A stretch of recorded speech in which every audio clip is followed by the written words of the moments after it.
আমরা যত যাই বলি না কেন, প্রতিদিন একই খাবার খেতে আমাদের কারোরই ইচ্ছা হয় না। আমরা বাঙালিরা ভোজন রসিক, তাতে কোনো সন্দেহ নেই। ঋতুভেদে আমাদের মুখের স্বাদ বদলায়। যেমন শীত বা বৃষ্টিতে ভুনা খিচুড়ি, বেগুন ভাজা, ডাল ডাল ভর্তা আর আচার হলে তো কথাই নেই। আসসালামু আলাইকুম এভরিওয়ান, সবাইকে ওয়েলকাম করছি ছুটির দিনের ছোট্ট একটি ব্লগে। ছুটির দিনে আজ ঘুম থেকে একটু দেরি করে উঠলেও ছাদে পানি দিতে ভুল করিনি, তো ছাদে গিয়েছিলাম পানি দিতে। পানি দেওয়া হলে মরিচ এবং শাক পাতা উঠিয়ে নিয়েছি। অল্প পরিমাণে শাক ছিল, একটা তরকারি হবে না, তাই মাথায় আসলো খিচুড়ি করা যাক। মামুনিদের কাছ থেকে অনুমতি নিয়ে আমি এই তো বসিয়ে দিলাম চুলায় চাল ডাল মিলিয়ে খিচুড়ি। সাথেই থাকুন, সবজি খিচুড়ির সাথে আমি আর কি কি আইটেম তৈরি করি আজ।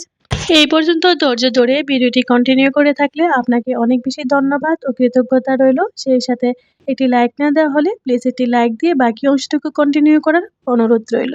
যারা আমাকে সেই প্রথম থেকে এই পর্যন্ত অনেক বেশি ভালোবাসা দিয়ে যাচ্ছেন, আপনাদের সুন্দর সুন্দর গঠনমূলক কমেন্ট কিংবা লাইক করে, তাদের প্রতি আমার অন্তরস্থল থেকে অনেক বেশি ভালোবাসা ও কৃতজ্ঞতা রইল।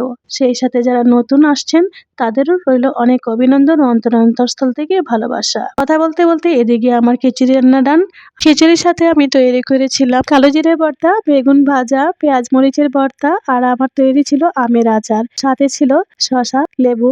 খিচুড়ির নাস্তাটা আমাদের ছিল রাজকীয় নাস্তা। আমি জানি না রাজারা কি খেতেন, তো আমার মনে হয় আমার রাজ্যহীনের রাজকন্যাদের নিয়ে আজ আমরা রাজকীয় নাস্তাই করেছিলাম। প্রবাদ আছে, সকালের খাবার খাও রাজার মতো, দুপুরের খাবার খাও রাজকুমারের মতো, আর রাতের খাবার খাও একজন দরিদ্রের মতো। ভিডিওটি এই পর্যন্ত, আবারও কথা হবে সুন্দর একটি ভিডিওতে। ততক্ষণ সবাই ভালো থাকুন।